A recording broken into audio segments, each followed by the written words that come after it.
Question number 19 SSN reason का question है common difference of AP 5,1,-3,-7 dot dot is 4। ठीक है, तो इसमें ये एपी आपको दी है, इसका कॉमन डिफरेंस 4 बताया है।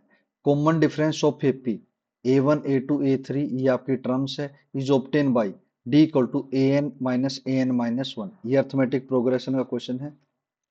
ये आपका चैप्टर 5 अर्थमेटिक प्रोग्रेशन का क्वेश्चन है। जो इसमें बेसिक फार्मूला यूज होना है वो सेकंड फार्मूला है D equal to A N minus में ए एन माइनस वन, ये आपका फार्मूला यूज होना है। अब इस क्वेश्चन में देखो, सबसे पहले common difference of AP is obtain by D equal to A N minus one.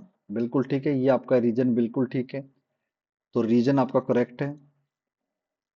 अब बात आ जाती है असर्शन पे। किस पे? असर्शन पे बात आ जाती है।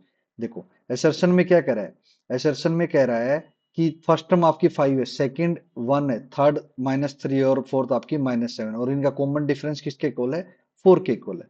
तो आपको कॉमन डिफरेंस इसको निकालना है। तो A1 की वैल्यू कितनी है आपके पास? A1 की वैल्यू है आपके पास 5। A2 की वैल्यू क्या है आपके पास? A2 की वैल्यू है फर्स्ट 1। डी की वैल्यू क्या होती है? डी का फॉर्मूला होता है ए एन माइनस में A N minus one. Clear? ये आपका डी का फॉर्मूला होता है।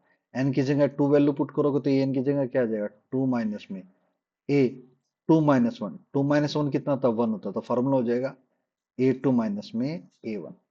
क्लियर है? तो सेकंड टर्म आपके पास कितनी है? 1 है, और माइनस में फर्स्ट टर्म आपके पास कितनी है? 5। 1 माइनस 5 कितना आ गया?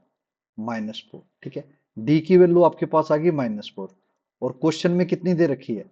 क्वेश्चन में डी की वैल्यू दे रखी है आपको +4। कितनी दे रखी है? +4। तो असर्शन आपका रॉन्ग हो गया। तो assertion is a false, reason is a true. D option is your correct answer.